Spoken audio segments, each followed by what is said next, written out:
Voilà, je vois le rec qui commence. Je vais lui laisser 2-3 secondes, effectivement, histoire de partir.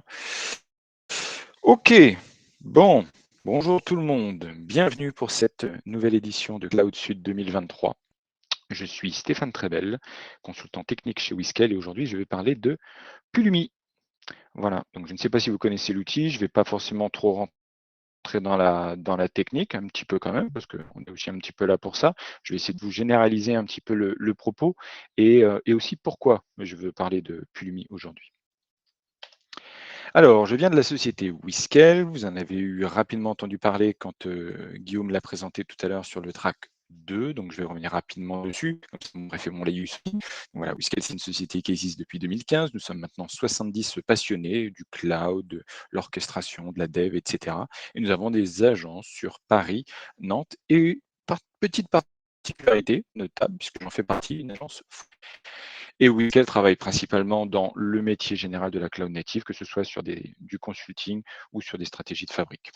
Ok, on a des expertises sur tout un tas qui tournent autour de ces sujets-là. Voilà, vous voyez, je ne reviens pas dessus. On est plutôt pas mal sur ces sujets-là. Ok, alors, hop, j'ai perdu mon écran. Voilà, mes frais de l'Alt-Tab. Alors, je vais vous parler de l'évolution de l'infra telle qu'on la connaît historiquement vers ce qu'on a appelé l'infra as code, que je considère qu'il y a une appellation qui a ses critiques à faire, et ce que j'appelle moi l'infra as true code, as a true code. Et donc, comment Pulumi s'inscrit là-dedans? Je vais vous exposer deux cas concrets, hein, relativement différents d'usage de ce qu'est Pulumi et de ce qu'on peut en faire, de ses intérêts. Et puis après, on va redescendre un petit peu du nuage et parler un petit peu des points forts, des points de vigilance qu'il peut y avoir autour de cet outil et de la stratégie de ce qu'il y a derrière vers l'infra as true code en général. On commence, là, on est parti. Je vais vous parler de l'infra à l'ancienne. Et pour pouvoir parler de l'infrastructure moderne, il faut quand même savoir se replacer dans un historique, dans une histoire. Donc, on va revenir un petit peu au commencement et on va se mettre à la place d'un dev, j'insiste, en l'an 2000. Parce qu'on a tous à peu près connu ces époques-là, sauf pour les plus jeunes, bien évidemment, mais c'est bien de reparler un peu de l'histoire. Parce qu'au commencement, on avait juste des serveurs physiques. Voilà, c'était ça. Donc, quand on est un dev et qu'on veut pouvoir avoir accès à une nouvelle infrastructure ou du moins une extension, etc., bah, ça nécessitait du physique. Donc, de l'achat de matériel immobilisable, de la logistique et de la manutention. Et qui c'est qui a jamais manipulé des blades dans des armoires et qui se les fait tomber sur le pied? Voilà, c'est une anecdote, ça m'est arrivé. Voilà. Verticalité assez rigide en général, l'horizontalité limitée par l'espace qu'on a dans la baie, etc. Donc, demander ne serait-ce qu'un environnement d'intégration, c'est une blague. Au mieux, on avait une pré-prod et une prod. Voilà, c'était compliqué. Donc, quand on était dev, on faisait surtout avec ce qu'on avait, ce qui explique aussi beaucoup de choses. Et un jour, on a eu les machines virtuelles. Et là, on a commencé à parler un petit peu d'infra as code, parce qu'on pouvait commencer à coder nos machines. On pouvait les faire jaillir, en faire jaillir plusieurs, des fois beaucoup. Et les devs étaient contents de dire: «Ah, ça y est, on peut peut-être s'affranchir un petit peu du physique». Bon, bah, non, parce que les machines virtuelles, tournent quand même sur des machines physiques, hein, il restera toujours des serveurs. On verra ça après, sur des appellations très problématiques, je trouve. Il y a tout un tas de nouveaux outils à apprendre, en plus de toutes les évolutions qu'il y a côté dev. C'est compliqué de se mettre à Ansible, Chef et Puppet, et cetera, et cetera. C'est des nouveaux paradigmes, enfin, c'est de la configuration. Donc, tous ces domaines-là, avec leur complexité, ils ont surtout été absorbés par les équipes qui s'occupaient historiquement de l'infra, hein, ce qu'on appelait à l'époque les pupitreurs, et puis après qui sont devenus après les ops, etc.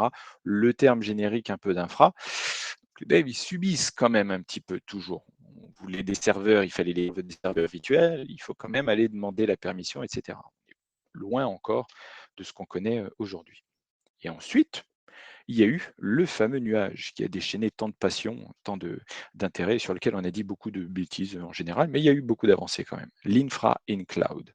Et là, là, les promesses sont extraordinaires. On parle de scalabilité, voilà, et plus limité. On commence à voir apparaître des mots comme serverless, comme microservices, etc. Toutes les boîtes veulent devenir Google. Bon, très bien. Sauf que on découvre le ClickOps. Voilà, le fait d'aller faire clic-clic sur les différentes consoles qui mettent 40 ans à s'afficher, qui ont leurs bugs, etc., etc. Et c'est encore pire quand on doit gérer du multi-cloud provider, hein. Dans une boîte qui fait beaucoup de ça et je peux vous dire qu'à l'origine, c'était compliqué sur tous ces outils-là. Et encore pire, les outils en ligne de commande qui sont censés nous faciliter la tâche, hein, les AWS CLI, et cetera, et cetera. Bon, ben voilà, c'est compliqué, c'est des formats propriétaires, on ne peut pas forcément transposer ce qu'on sait d'un cloud provider à un autre. Et puis quand on est dev, on découvre ça, très honnêtement, on veut juste déployer notre application, c'est un peu compliqué, s'il vous plaît. On veut juste délivrer de la valeur. Hein, voilà. Donc bien évidemment, tout ça, c'est compliqué. Les devs, ils sont réputés pour, faire de la complexité, mais surtout dans leur stack technique, front et back. Donc encore une fois, on a des équipes historiques infra, hein. Je vous renvoie à la keynote un peu malheureuse de Julien Topsu, mais sa keynote sur la loi de Conway, elle est vraiment très intéressante là-dessus parce que, l'organisation décide de votre architecture. Donc très vite, vous vous retrouvez avec encore des équipes étiquetées infra qui vont devoir, elles, se taper, entre guillemets, ce sale boulot-là, même s'il est relativement passionnant, dans l'absolu. Et donc, extension de tout ça, on a eu droit à l'infra as declarative code. Là, j'insiste sur le déclaratif parce que, bon, c'est comme ça qu'ils ont été présentés, les Terraform, Kubernetes, Helm, etc. On arrive, on a juste, bon, vous allez voir les gros guillemets, juste une config à mettre et pouf, on a notre infrastructure qui jaillit. Sauf que bon, on parle d'infra déclarative code, je mets ça entre guillemets, parce que c'est surtout de l'infra YAML, voire HCL dans le cas de Terraform. Je mets ça un petit peu dans le même panier, vous me pardonnerez. Donc voilà, mettez-vous à la place d'un dev, vous devez apprendre encore un nouveau langage, je dis langage en général, mais format pour l'YAML, sachant que l'YAML, c'est pas non plus la panacée en termes de configuration. Il y a plein de manières de se tirer des balles dans le pied. Tous ceux qui ont utilisé la chaîne de caractères No doivent savoir de quoi je parle. Et pour la partie HCL, voilà, on a un langage déclaratif, mais qui fait quand même des itérations, etc. On retrouve un petit peu de programmatique derrière. Bon, on est sur une espèce de ligne qui ne sait pas trop ce qu'elle veut, en fait, qui promet beaucoup, à savoir qu'on est censé s'abstraire au fur et à mesure le plus possible de l'infrastructure en utilisant le plus possible des langages qui se rapprochent de ce qu'on peut dire. Et on viendra après sur les histoires de IA, ChatGPT, etc. Donc, si on veut pouvoir s'en servir en tant que dev, c'est compliqué. On met en place des trucs avec des architectures un peu à la volée pour pouvoir tester automatiquement, parce qu'on nous met beaucoup de pression sur la qualité de ce qu'on livre. C'est pas simple. Bon, c'est mieux, c'est mieux. On commence à pouvoir committer des Terraform, des YAML, etc. Alors qu'avant, c'était du clic-clic, des scripts bash qu'il fallait écrire. Et les scripts shell, il faut savoir les développer, hein. C'est pas forcément la panacée pour les devs. Mais bon, on se libère au fur et à mesure. Vous voyez, on commence à sortir du carcan, etc. Et on se dit, bon, sauf que on est encore sur des trucs assez spécifiques, c'est difficile, et très souvent, c'est un domaine réservé de ce domaine infra auquel on s'oppose les devs, le fameux Ops versus Devs, qu'on essaye de casser avec les approches DevOps. Bon, ça avance, c'est mieux, mais c'est pas simple. Et j'ai vu pas mal de devs qui se sont bien plantés avec du Terraform, parce que il faut aussi connaître ce qu'il y a derrière, hein, parce que générer des ressources, c'est bien, savoir ce qu'elles font, c'est quand même mieux. Donc il y en a marre.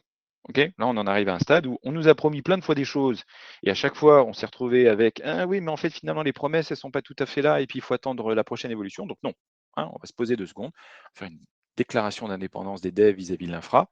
On veut pouvoir interagir avec n'importe quel fournisseur d'infrastructure. OK, il y a des trucs dans le cloud, OK, il y a des Kubernetes, etc. Bon, vous nous dites grosso modo vers où on doit taper. Nous, on veut juste livrer de la valeur. Rappel, c'est l'objectif d'un dev. On veut utiliser un langage familier. Je veux dire, on a passé des années à apprendre du Python, du .NET, du TypeScript, ce que vous voulez. On s'en sert dans nos IDE. On est, j'imagine, quand même, d'une manière générale, assez productif dans nos IDE, etc. On ne veut pas forcément avoir à réapprendre la roue, etc. Je veux dire, le langage de programmation, on en mange tous les jours. Il n'y a pas de raison qu'on se mette à faire du Terraform, du Ansible, du machin, etc. avec leurs spécificités, leurs caveats et tout. Fatigue, quoi. Et puis, là, je m'adresse à ceux qui utilisent des langages de programmation qui ne sont pas forcément dynamiquement tapés, etc. Mais voilà, on veut être sûr de ce qu'on fait, on veut la qualité en shift left le plus en amont possible. Donc avoir des typages forts, statiques et complets des différentes ressources, ça nous permet de comprendre que voilà, on déclare un S3, il y a besoin d'un nom de bucket, il y a peut-être besoin éventuellement de policies, etc. On veut pouvoir aller le plus vite possible. Et donc, tout ça, c'est ce qu'on fait déjà avec notre métier. On prend une librairie, elle a sa documentation, son API, on utilise les fonctions. Tout ça, ça vient avec les LSP dans nos IDE. Et c'est très bien. On veut ça pour l'infrastructure, pas que pour le dev. Et puis bien évidemment, on a une fibre participative communautaire et ça serait vraiment pas mal voire moi je l'exige, mais bon, dans l'absolu, on peut faire un compromis, mais ça serait vraiment pas mal que ce soit open source. Comme ça, on a une gouvernance communautaire, on voit comment ça marche, on a accès au code source et tout le monde peut faire l'évoluer. Plus d'infrastructure sans dev, s'il vous plaît, ça serait quand même vraiment pas mal. Et c'est pour ça qu'aujourd'hui, je vais vous parler de Pulumi. Parce que Pulumi, c'est quoi? À la fois c'est une société, mais c'est aussi le produit qui est dit de cette société, entre autres choses, on le verra après. C'est un produit qui est open source et CNCF, donc Cloud Native Compute Foundation Silver Member, donc reconnu et établi comme contributif au Cloud Native. C'est un outil qui permet de coder votre infra, je parle au dev, avec votre langage de prédilection, vos outils de travail et vos workflows de dev. Okay, ça repose sur un système de stack que je vous présenterai après. Vous allez voir, ceux qui ont fait de l'infra de près ou de loin, ça va vous parler, et ce qui va vous permettre de segmenter un peu votre infra. Ça va vous permettre de faire du shift left, c'est-à-dire de travailler le plus près possible de vous, hein, de vous physiquement, travailler en local le plus possible avant de pouvoir déployer sur de la prod, que ce soit avec du local stack, du K3D, enfin voilà, des versions un petit peu abattardies de ce que vous utilisez comme outil cloud, comme outil d'orchestration, pour prendre ces deux exemples-là, mais pas que. Et bien évidemment, comme tout outil qui s'inscrit dans un écosystème, ça peut tout à fait cohabiter avec d'autres solutions existantes, tout en faisant, et là je fais référence à la conf de mon confrère Guillaume Guérard, que vous avez, j'espère, regardé.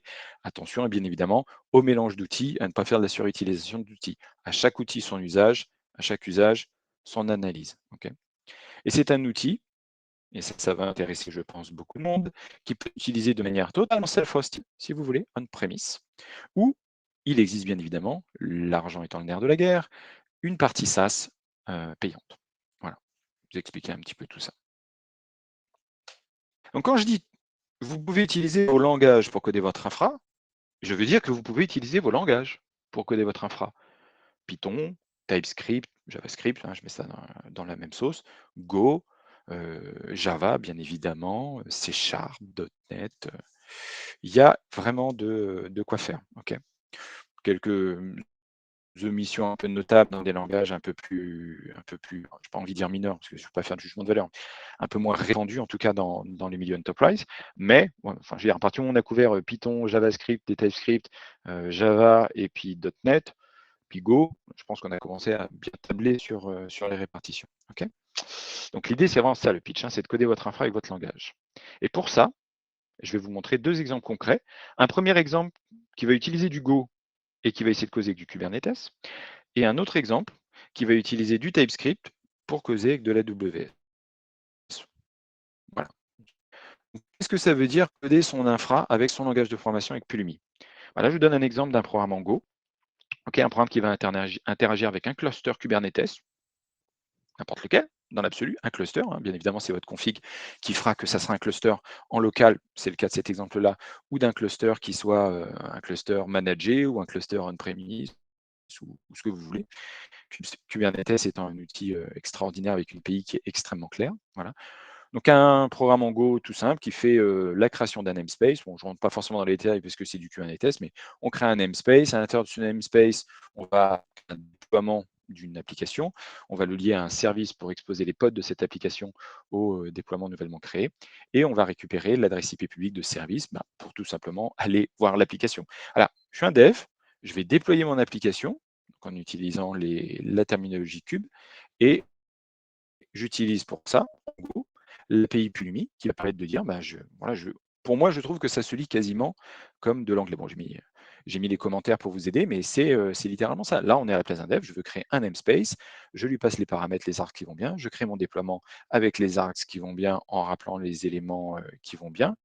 Et puis après, je vais créer mon service et je vais rappeler les éléments qui vont bien. Et puis à la fin, j'ai ma petite fonction que je passe, une espèce de hook, si vous voulez, qui va s'exécuter après. Donc ça fait partie de l'API de Pulumi, de pouvoir passer ce genre de choses et de pouvoir dire, une fois que tout ça c'est stable, etc., je veux récupérer mon IP, s'il vous plaît. Donc ça veut dire qu'il y a des entrants et des sortants. Pour la blague, la même chose en TypeScript, hein, même chose. on est du Go, là j'écris la même chose en TypeScript, c'est pour vous montrer que c'est vraiment équivalent. On a la même chose, on va récupérer, voilà, on met ça dans des variables, on a les différentes étapes, et puis à la fin, pouf, la petite fonction qu'on va appliquer sur le load balancer pour récupérer son IP. Parce que bien évidemment, on va exécuter ce code, il va avoir une vie, et donc il va falloir attendre pour avoir la vraie valeur. Et tout ça, on le code. Ça ressemble beaucoup de loin, pour ceux qui en ont fait, à ce qu'on peut faire en déclaratif, de manière très simple avec du Terraform, hein, là. Mais là, on le fait avec nos langages.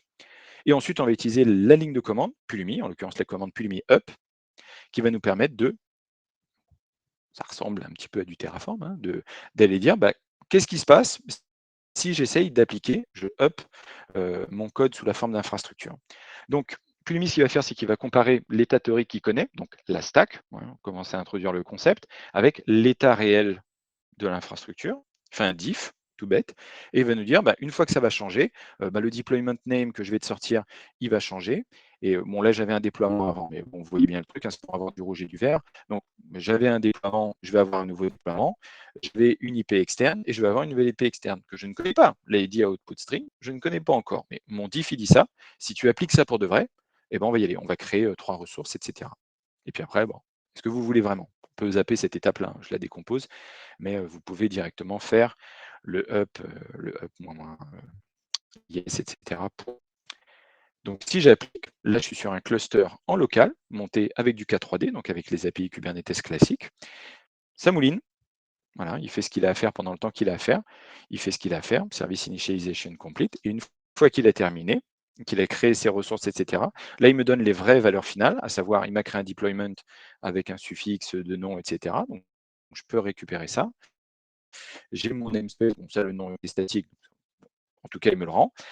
Mon IP externe, j'avais passé une petite fonction, pouf, j'ai mon adresse de mon service exposé, 172.19.255.2, avec le nom qui va bien. Donc ça, les outputs, c'est intéressant parce que vous pouvez récupérer ces informations-là après en faisant Pulumi stack output. Donc littéralement, je vais récupérer les outputs de ma stack Pulumi. Et après, je peux en faire n'importe quoi. Je peux récupérer une valeur en particulier. Bien évidemment, il y a des arguments d'option de commande, etc. Pour pouvoir après faire ce que vous voulez, hein, passer ça à un script, à un machin, envoyer ça à qui vous voulez sur Slack, etc., etc. Ou vous en servir pour des tests auto. On verra ça juste après. Vous voyez, on est vraiment sur un mode de fonctionnement orienté dev. J'ai pas envie de dire juste simplifié pour les simplets, mais non, voilà, c'est un truc qui a été porté pour les devs, pour que ce soit, on se concentre sur notre partie code, etc., et qu'on puisse récupérer ce dont on a besoin pour faire un peu notre travail, quoi, sans avoir des bâtons dans les roues tout le temps. Bien évidemment, on va se rassurer 2 secondes, je lance un petit K9s, qui est un outil extraordinaire, pour aller voir ce qu'il y a sur mon cluster cube. Je vois bien mes pods, ils run, j'ai bien les bons hash par rapport à mon service, mon deployment, etc. Yes, hein, bien évidemment, ça fonctionne tout. Je vais vous montrer donc un deuxième exemple maintenant. Donc, je vous ai montré un premier exemple avec Go, petite TypeScript, mais surtout un programme écrit en Go pour faire des choses dans un cluster Kubernetes. Typiquement, je suis un dev, je déploie une application, etc. Là, je vais mettre dans un autre cas de figure. Je suis un dev et on m'a demandé d'améliorer la qualité de mon application. Et donc, je commence à coder des tests. Bien évidemment, je respecte plus ou moins la pyramide des tests. Je fais beaucoup de tests unitaires, etc.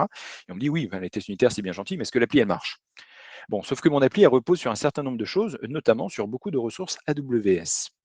Donc là, je me dis, OK, je fais de la qualité, je vais peut-être utiliser Pulumi pour pouvoir faire mes tests unitaires. Enfin, mes tests, pardon, mes tests end-to-end de mon application. Et effectivement, là, c'est ce que j'ai fait. C'est-à-dire que j'ai écrit un ensemble de tests, là, que vous voyez à droite. Bon, ce n'est pas forcément très intéressant. Et à gauche, j'ai créé, donc là, je vous ai détaillé le truc, j'ai créé tout un ensemble de ressources en TypeScript pour pouvoir aller créer une stack au démarrage de mes tests, laisser Pulumi faire ce qu'il a à faire pour créer toute la stack. Donc là, en l'occurrence, j'utilise un local stack en local, hein, je ne crée pas de ressources AWS. Je fais ça uniquement chez moi, sur mon laptop. Il fait ce qu'il a à faire. Une fois qu'il fait ce qu'il a à faire, que la poussière est retombée, que voilà, il a ses retours, etc., vis-à-vis de l'API, des API AWS dans local stack, là, il exécute mes tests, hein, c'est un yarn test, donc bon, je ne rentre pas dans les spécificités TypeScript, ce n'est pas forcément intéressant, mais voilà, j'ai mon geste qui tourne et qui va aller utiliser les IP, les outputs de ma stack pour exécuter. Donc là, en l'occurrence, c'est un test de lambda avec une base DynamoDB derrière. Bon, ce n'est pas forcément très intéressant de rentrer dans les détails là-dessus.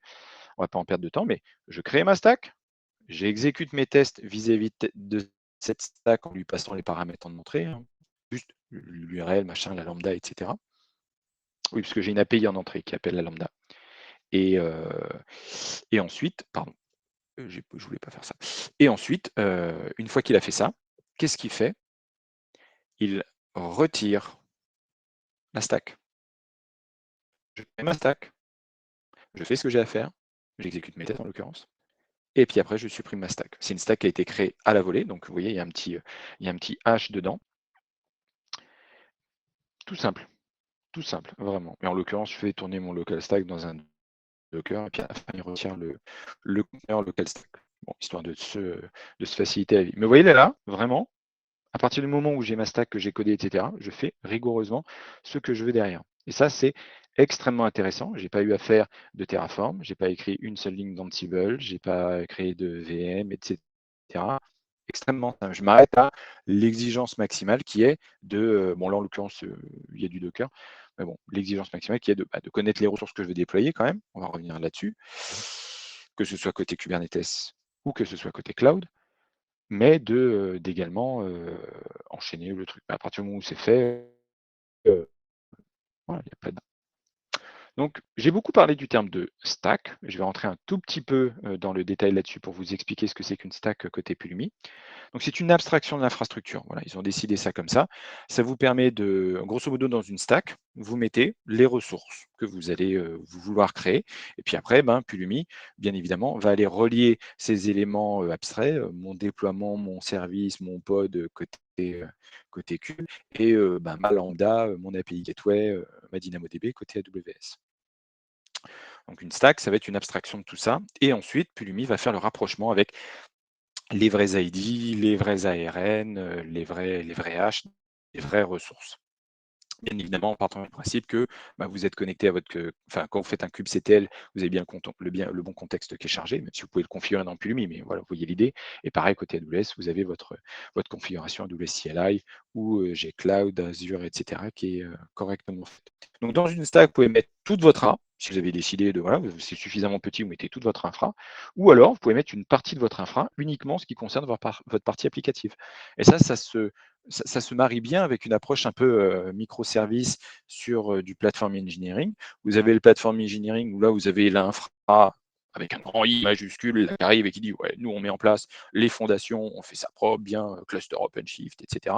Et après, vous avez votre petite stack, vous, qui va dire bah oui, moi j'ai besoin d'un namespace avec un service, un pod, un ensemble de pods. Voilà, vous n'avez pas forcément envie de voir ce qui se passe en dessous, mais c'est ça qui vous intéresse, parce que c'est ça quelle est votre application, c'est ça quelle est votre valeur. Plus techniquement, je rentre dedans vite fait. En fait, une stack, c'est un gros JSON dans lequel voilà, vous allez dire il y a le nom de la stack, il y a mes différentes ressources au sens Pulumi, et on va matcher ça avec les différentes URN, hein, bien évidemment. Et là, ça va dire il y a des namespaces, il y a des machins, il y a des entrées, etc. Jusqu'ici, j'y ce que je vous ai montré tout à l'heure, quoi. Voilà. Et on retrouve, si vous avez de bons yeux, vous retrouvez au niveau Pulumi Stack le output IP que j'avais mis dans mon Kubernetes. C'était stocké là-dedans. Donc vraiment le système des stacks, c'est extrêmement intéressant. Puis ça a été fait en bonne intelligence avec la vision dev. C'est-à-dire que les devs, ils utilisent quoi très souvent? Ils utilisent Git.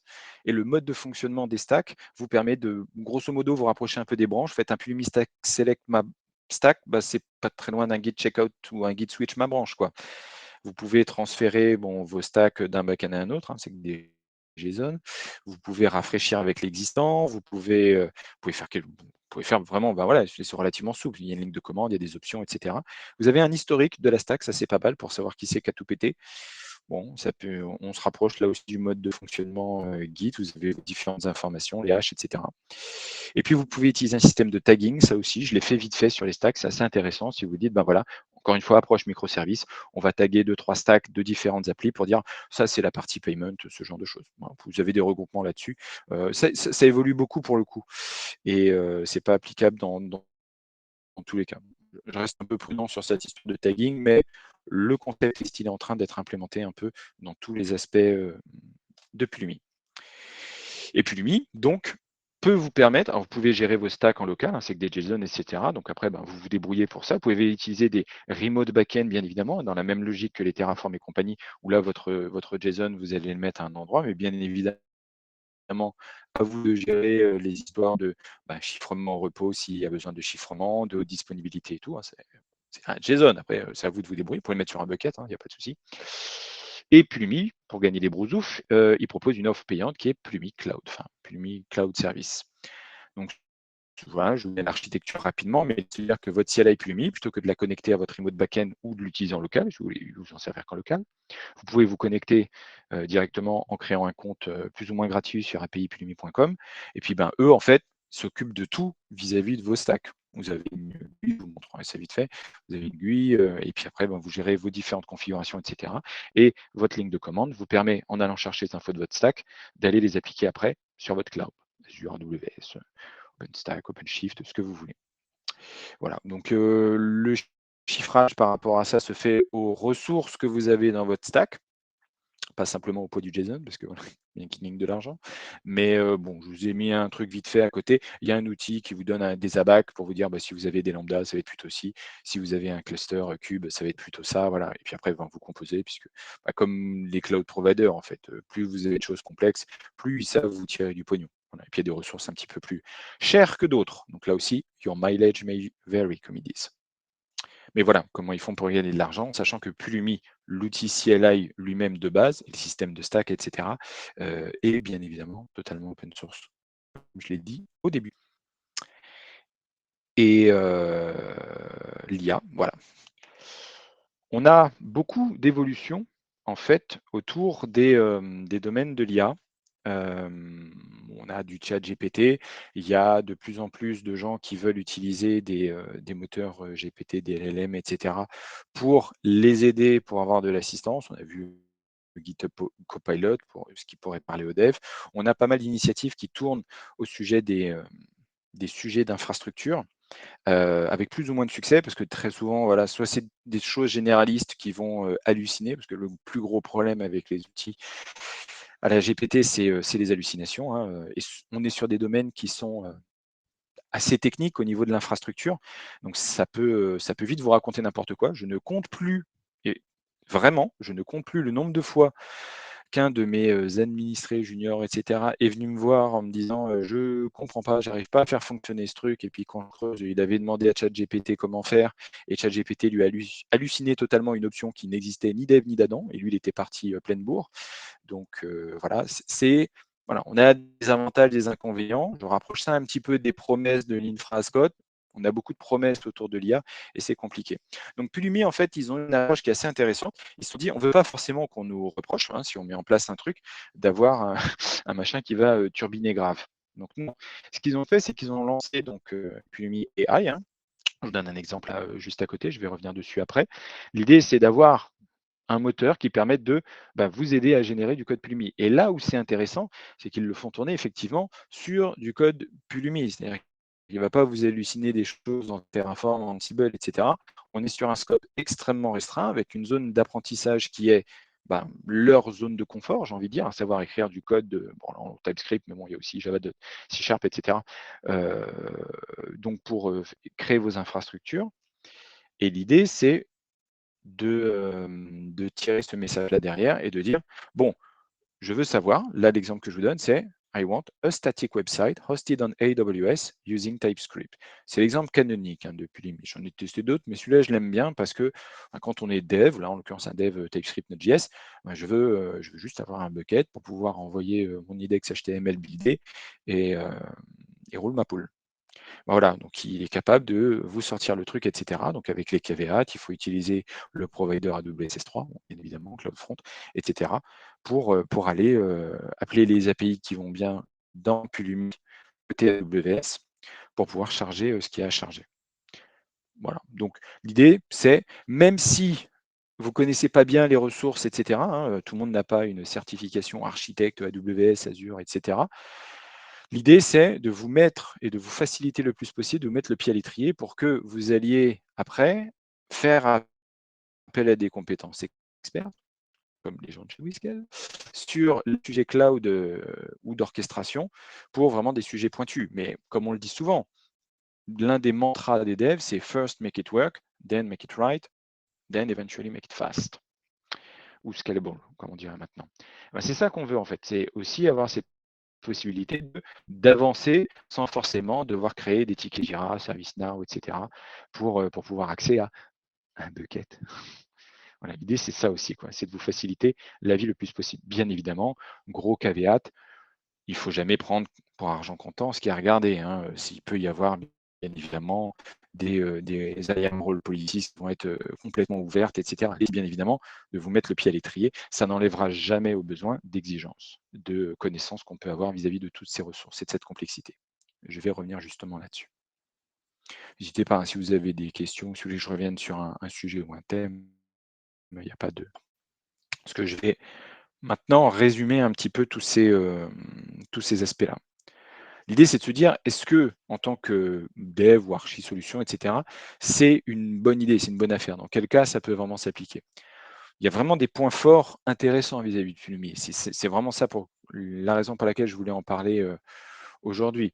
On utilise le même langage pour son application et pour son infra. C'est absolument fondamental pour les devs. Même les devs seniors qui ont plein de langages, moi aussi j'ai plein de langages dans ma banette, le fait de rester dans le même contexte de développement, le même IDE, le même LSP, ce que vous voulez, d'utiliser des outils de linting, etc., c'est extrêmement, extrêmement gratifiant.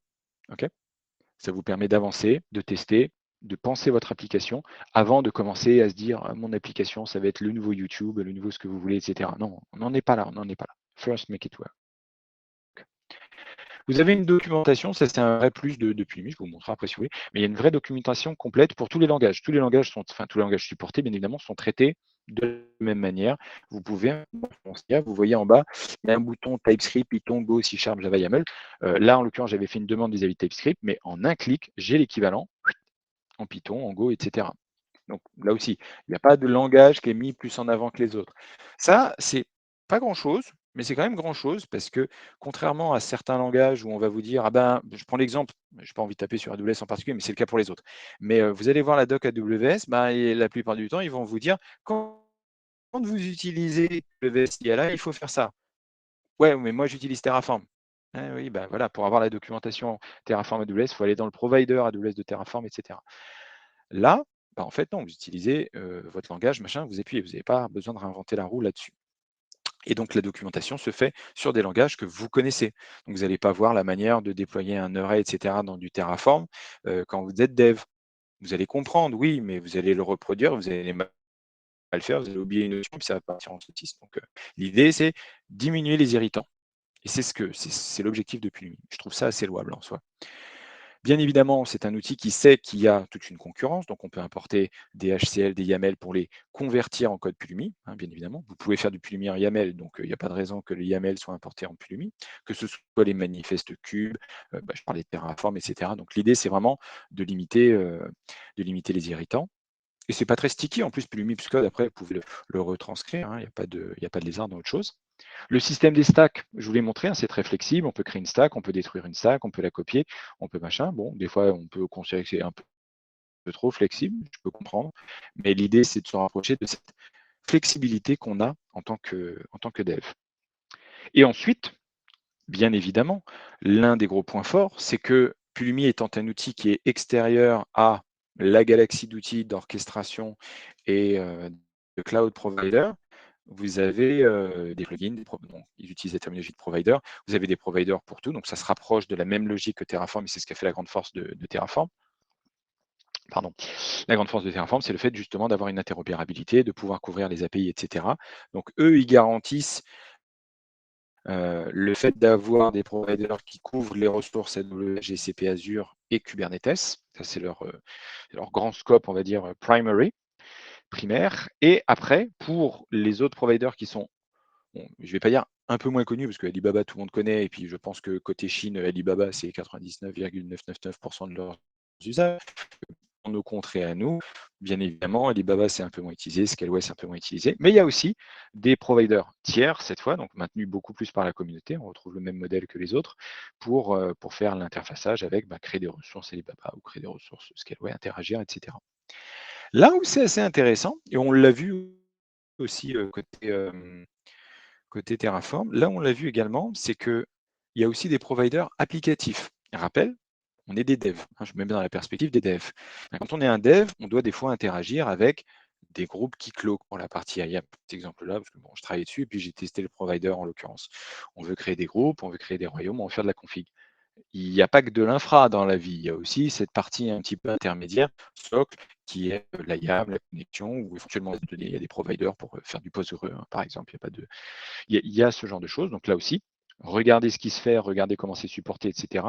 Mais vous pouvez aller relativement loin. Et donc, tout à fait imaginer de créer un cluster Kubernetes, à l'intérieur déployer des pods qui vont déployer du Keycloak à l'intérieur de ce Keycloak, toujours avec du code, votre code que vous utilisez classiquement, créer des royaumes Keycloak, etc., des groupes, pour pouvoir avoir directement dans votre application un identity provider que vous pouvez utiliser pour faire du single sign-on. Bam, avec votre langage de prédilection. C'est quand même pas mal, c'est quand même pas mal. Bon. Et puis bon, je le rappelle quand même, parce que c'est important pour moi, c'est important pour d'autres. C'est open source et c'est un CNCF Silver Member, donc il y a quand même une application assez forte de la communauté par rapport à ça. Alors je m'interromps 2 secondes, je vois une question. Quid de la manipulation de la fameuse stack? À l'image d'un Terraform RMMV, y a-t-il aussi une fonction d'import, la possibilité de taint aussi interagir avec le state? Donc oui, donc j'en avais parlé effectivement à un moment donné, c'est assez flexible. On peut en fait, la stack, c'est un gros JSON. Donc, avec les différentes ressources à l'intérieur et les URN qui correspondent à ces différentes ressources, que ce soit à l'intérieur de Cube ou que ce soit auprès des cloud providers. Donc, c'est un gros JSON. Pulumi fait le match avec ça. On peut faire un Pulumi refresh ou un Pulumi import pour récupérer des ressources à l'intérieur. On retrouve à peu près la même API de ce point de vue-là que Terraform. Pas forcément avec les mêmes termes, les mêmes options, mais en gros, c'est ça. Et ensuite, on peut tout à fait scratcher donc soit la stack et la recréer à partir de ce qui a du réel, ou à l'inverse, dire le réel, je m'en fiche, blam, apply, l'équivalent de Terraform d'apply, et on écrase tout. Donc oui, il y a cette relative flexibilité-là. Après, est-ce que ça gère exactement à 100% ISO parité? Je ne serais pas aussi confiant. Je n'ai pas testé, en fait, très honnêtement, donc je ne vais pas m'engager. Maintenant, je me mets encore une fois à la place d'un dev en général. 80% des usages qu'on fait, oui, bien évidemment, ils sont couverts. Il n'y a pas de souci par rapport à ça. Je note la question sur le taint parce que c'est vrai que je ne me suis pas posé la question par rapport à ça. Mais il n'y a pas de souci. Probablement prolonger la discussion par rapport à ça. Bon. Donc j'ai dit beaucoup de bien de Pulumi. Bien évidemment, je fais la présentation parce que j'ai trouvé que c'était un outil qui était vraiment très intéressant. Je vais quand même annoncer un petit peu les différents points de vigilance là-dessus. Et surtout, quand je dis, c'est pas vraiment des points négatifs, mais c'est des points qu'il faut garder en tête. Voilà, j'ai parlé des différents providers. Je vais le dire. OK, le support sur les providers standards, il est top. J'ai regardé un peu les issues, les GitHub, etc. Oui, c'est vrai, en fait, ils sont assez réactifs, etc., assez impliqués. Bon, après, si effectivement vous faites que des EC2, bien évidemment, ça va bien se passer. Moi, je fais de l'AWS Greengrass IoT, c'est pas forcément la même. Donc, il faut bien se poser la question des providers que vous utilisez, de votre infrastructure et de tout ce panel qu'on a. Qu'est-ce qui est supporté, qu'est-ce qui n'est pas supporté? J'insiste là-dessus, parce que je ne suis pas là pour vous promettre que ça va vous changer votre vie. Il y a des use cases où ça va très bien se passer. Je pense notamment, je vous l'ai dit, des POC, voilà, on est dans un mode un peu startup, on veut démarrer un truc, on a 2-3 devs, tac, on les met dans une équipe, etc. On se dit on va faire 6 ou 7 itérations là-dessus. Moi, je pense que Pulumi, dans ces cas-là, il faut moins considérer parce qu'on se dit, OK, on n'a pas besoin d'arriver avec un expert DevOps Cloud, générique ou spécialiste, qui va un peu orienter la discussion. Non, vous cherchez, vous ne savez pas où vous allez, vous ne savez même pas quelle tronche il va avoir votre produit. Donc, Pulumi, dans ce cas-là, s'inscrit dans cette logique-là. First, make it work. C'est comme ça que je le vois. Bon, deuxième point, business oblige. Voilà, la réactivité vis-à-vis de Pulumi Service et de leur offre SaaS payante n'est pas la même que sur les tickets qui peuvent traîner de dans les remote backend, il n'y a pas telle spécificité, il n'y a pas tel machin, etc. Par exemple, je crois que le tiling sur les remote backend commence à arriver alors que c'est quelque chose qui est pris en charge. Pareil, les hooks GitHub côté Pulumi Service sont vachement bien parce que vous committez, puis en même temps, ça peut faire le Pulumi Alive, etc. Enfin, ça met à jour votre stack côté Pulumi Service. C'est vachement bien, c'est transparent, vous êtes un dev, vous n'avez pas envie de vous prendre la tête avec ça. Ça fait le taf, mais c'est dans l'offre SaaS. Donc, il y a une partie gratuite, je le dis quand même, hein, pour vraiment les petits projets, ou si vous voulez expérimenter, moi je l'ai fait, il y a pas de lézard là-dessus, vous pouvez créer tout. C'est bien évidemment à partir d'un moment où vous commencez à avoir un vrai projet que là, vous devriez tomber assez rapidement dans la partie payante. Mais il y a une partie premium, comme ils disent. Voilà. Bon, il y a des différences assez subtiles dans les implémentations type des différents langages. Bien évidemment, on supporte beaucoup de langages, on supporte beaucoup de providers. Vous vous doutez bien qu'à un moment donné, peut-être qu'en Java, la manière d'instancier, je vais parler de ça, la manière d'instancier un core device dans AWS IoT Greengrass va pas se faire exactement de la même manière que quand vous le faites en Go, par exemple, parce que vous avez un langage fortement typé d'un côté voilà, qui a la JVM, etc., etc., et de l'autre côté, vous avez un langage un peu plus simple dans son approche avec différents machins et puis une communauté qui n'est pas tout à fait la même, etc., etc. Là aussi, your mileage may vary. Testez, poker. Puis lui, il est là pour tester après tout. Donc, n'hésitez pas. Posez-vous bien les questions par rapport à ça. Et puis après, vous tracez votre sillon là-dessus, quoi.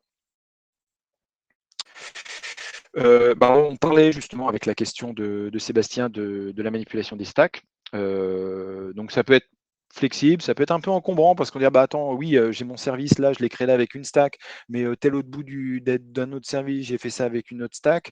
Ça se rapproche un peu des problématiques qu'on a quand on fait de la terraformation. Il n'y a pas de je veux dire, on ne réinvente pas la roue là-dessus, hein. Mais bon, voilà, on est des devs encore une fois, donc je me mets par rapport à ça. En plus de gérer la partie applicative, le déploiement, les URL, les IP, etc., toute cette partie-là, côté cette infra que vous avez déployée et codée, la manipulation des stacks, le fait de se dire oui, il faut que je fasse attention, il faut que je mette à jour cette stack-là, ou alors il faut que je change, mettre l'autre, ça peut être un peu encombrant. Bon, notamment quand vous voulez générer des environnements à la volée, je sais que quand je faisais des tests et que je codais mon Pulumi Up après avoir créé mon infra local stack, si jamais ça se passe pas bien, vous avez des bouts qui pendent, etc. Vous avez une stack à supprimer manuellement, donc le fameux Pulumi Stack RM là dont je parlais vite fait.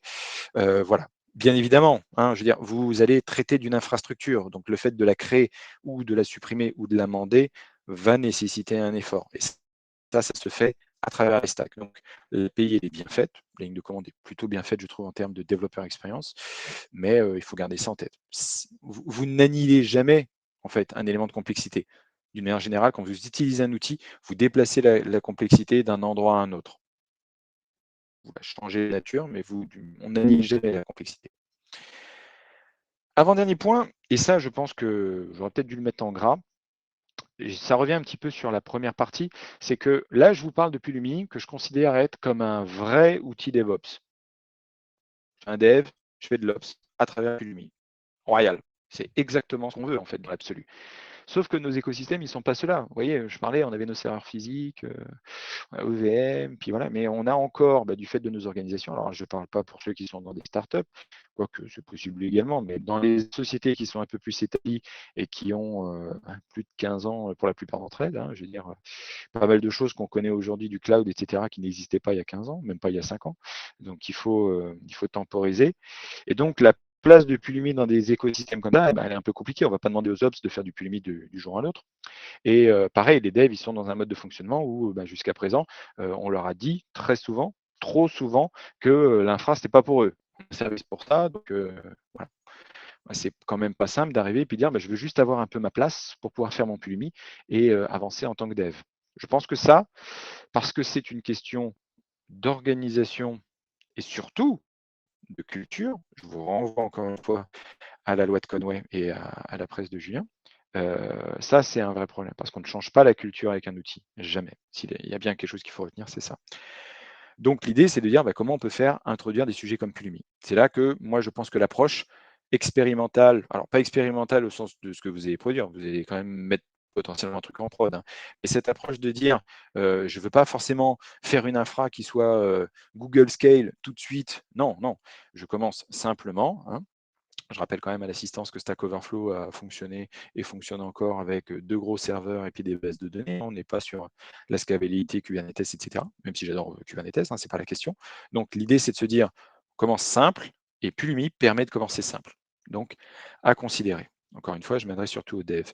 Mais pour les ops aussi, hein, il peut y avoir le fait de se dire, on a besoin d'une infrastructure, tout ça, pas forcément envie de monter un dépôt, faire du Terraform, etc.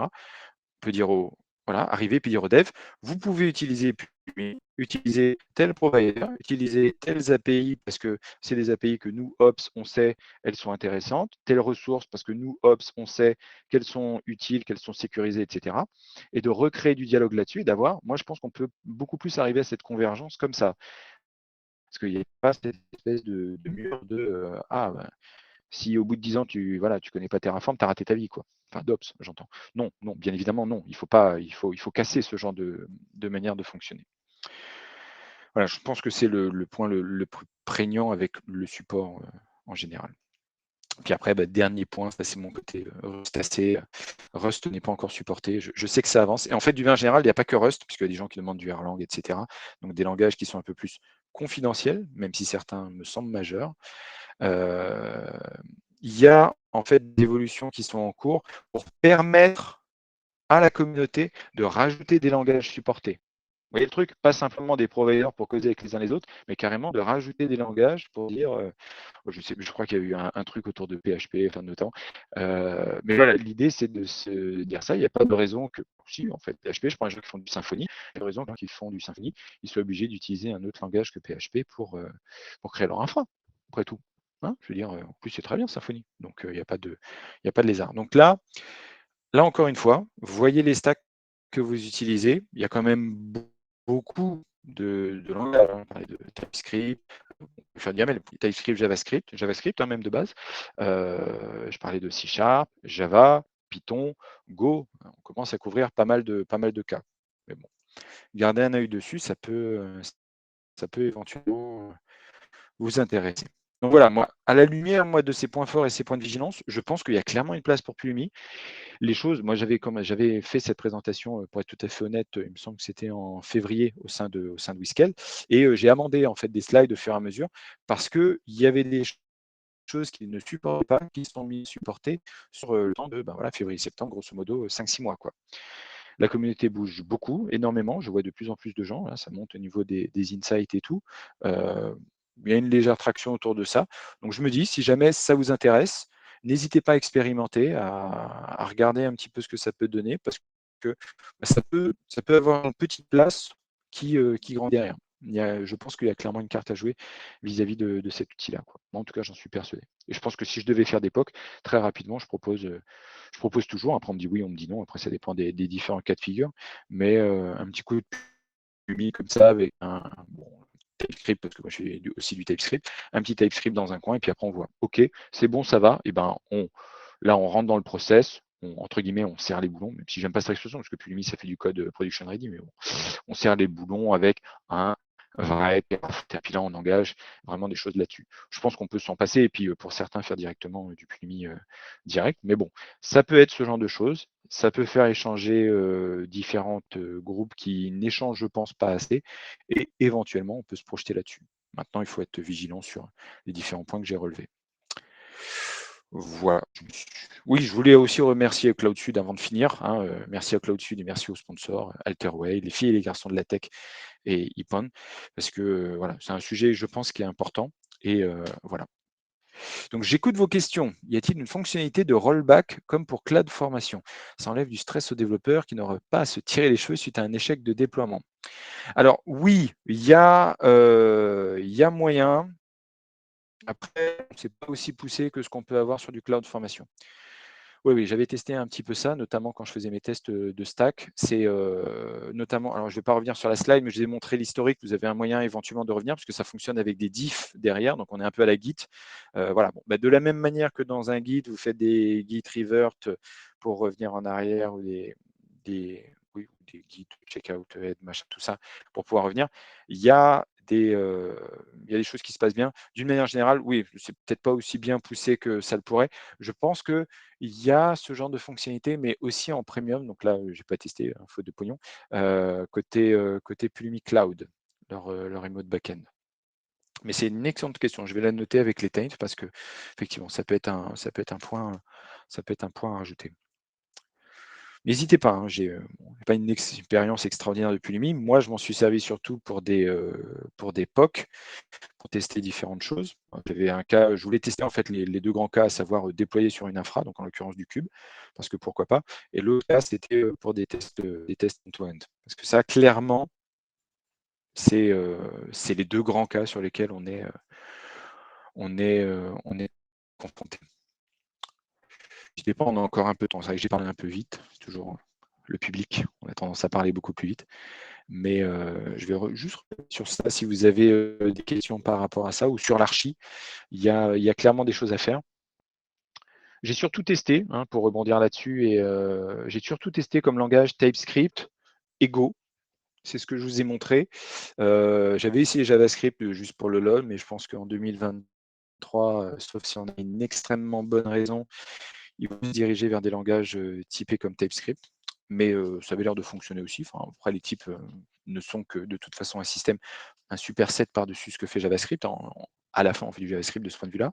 J'ai surtout testé ça. J'ai pas testé les parties plus Java C#, faute de temps et puis de mes connaissances, hein. Je laisserai les experts des langages le faire.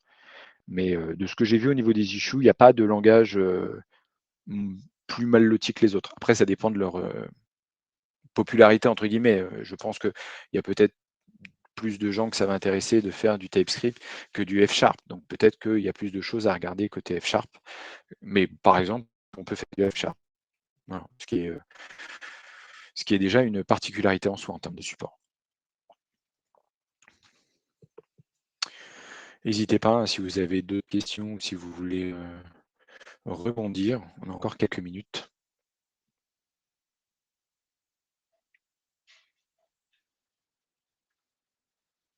Puis bah, sinon, je regarde, hein, si jamais vous mettez dans le chat. Hein, mais sinon, voilà, ça m'a fait extrêmement plaisir de vous présenter cet outil. Ça me fait toujours plaisir de parler de la dev. Je pense qu'on parle pas assez de l'outillage dev d'une manière générale et des outils comme Pulumi qui permettent de faire le pont entre des domaines un petit peu historiquement séparés où on essaye de casser les silos. Bah, je pense que c'est un effort qui mérite d'être fait de parler de ce genre d'outils. C'est ce qu'on essaye de faire. De toute façon, nous, chez WeScale, on pousse vraiment les démarches DevOps et la plupart du temps, quand on arrive sur des missions, première question qu'on pose, c'est est-ce que votre organisation reflète bien votre culture, vos objectifs? Parce que si ce n'est pas le cas, vous allez rentrer dans une schizophrénie et des maux de tête qui sera durant dans tous les étages de la chaîne et en particulier sur vos devs. Donc, comme je dis souvent, pensez aux utilisateurs, pensez à vos devs, pensez à vos ops. Voilà. Est-ce que vous avez des questions? N'hésitez pas. Très honnêtement, j'aurais voulu faire une démo, mais j'étais pas confiant sur le sujet. Ma machine, je pense qu'elle est déjà au top là, de ce qu'elle a à faire. Voilà. Olivier, bah, tu peux arrêter l'enregistrement. Je pense qu'on a fait le tour. J'ai pas vu d'autres questions. Eh bien, super. Merci beaucoup pour ton talk. J'ai pas pu y assister, je ne pouvais pas C'est assister moi. à tous. mais merci, je vois que Il était horrible, tu verras, les retours vont être catastrophiques. tu as ramené beaucoup de monde en tout cas. Merci à toutes et à tous. Je vous souhaite un bon appétit et je vous donne rendez-vous à 14h. À toutes. Merci tout le monde.